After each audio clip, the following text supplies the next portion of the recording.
this is called fuck you. Okay, fuck you.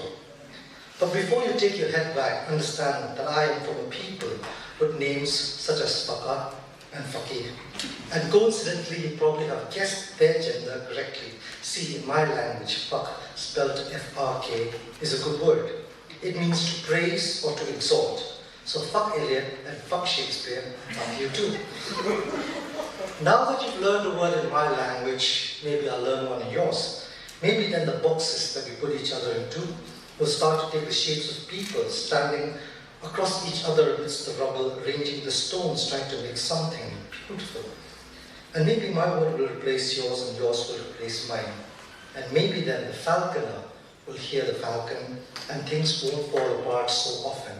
But until then, from inside this box, dreaming, fuck everybody. This one because a friend here asked me to read this. It's called Dear Baruch.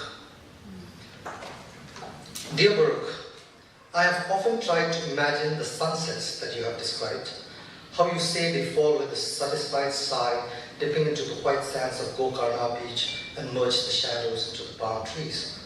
Or the ones that you see now down there amidst protest signs and occupying your Day Square. Do you still pause to look? How strange and yet familiar they would seem, like that. I imagine we have sunsets here too, but in our rush to get home and ready for churches and committees, we have missed them. We only have white walls and blinding lights, daunting and indifferent sun. Adamant that the world is bad and ending and our little lives worthless and suffering, we offer our prayers convinced of their worth in volume. I sometimes wonder, Baruch, if God is not in here, but out there, busy making sunsets. Thank you.